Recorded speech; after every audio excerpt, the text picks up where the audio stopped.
Okay, இன்னைக்கு நம்ம என்ன பார்க்க போறோம்னா எப்படி கூகுளி போடுறது.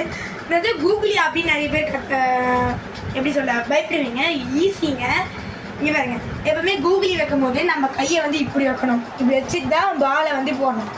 ஆனால் என்னோட ஸ்டைல் எப்படின்னா இந்த ஃபிங்கரையும் இந்த ஃபிங்கரையும் இப்படி வச்சுட்டு இதுக்கு மேலே இப்படி வைப்பேன். இங்கே பாருங்க, இந்த ஃபிங்கர் இங்கேயும் இந்த ஃபிங்கர் இங்கேயும் க்ரிப்பு போடுவேன். இது பாருங்க, இந்த 2 ஃபிங்கர் மட்டும்தான் க்ரிப்புக்கு. இது வந்து கீழ் க்ரிப், அண்டர் க்ரிப்புக்கு. இந்த ஃபிங்கர் வந்து ஸ்டைலுக்காக தான் இப்படி வைப்பாங்க. வச்சுட்டு என்னோடய ஸ்டைலில் இது பாருங்க, இப்படி பண்ணிவிட்டு இந்த கை வந்து இப்படி போகாது, விங்கு. இது பேர் விங்குன்னு வாங்க. விங்கு வந்து இப்படி பண்ணிவிட்டு இப்படி ரொட்டேஷன் ஆகி இப்படி பண்ணுவாங்க. நல்லா இப்படி குறைஞ்சிட்டு பாருங்க பாருங்க, அதே இங்கே பாருங்கள், இதே இப்படி தான் வைக்கணுமே. வச்சுட்டு பாருங்க, இப்படி வச்சுட்டு இப்படி நல்லா எவ்வளோ தூக்க முடியுமோ தூக்கிட்டு, எவ்வளோ ஹைட்டாக தூக்க முடியுமோ நல்லா எவ்வளோ கையை திருப்ப முடியுமோ திருப்பிட்டு ரிலீஸ் பண்ணுங்கள். அந்த பால் வந்து அப்படியே அங்கே மேலேயே பட்டு கரெக்டாக ஸ்டெம்ப் அவுட் ஆகும். அவ்வளோதாங்க கூகுளி. ரொம்ப ரொம்ப ஈஸி.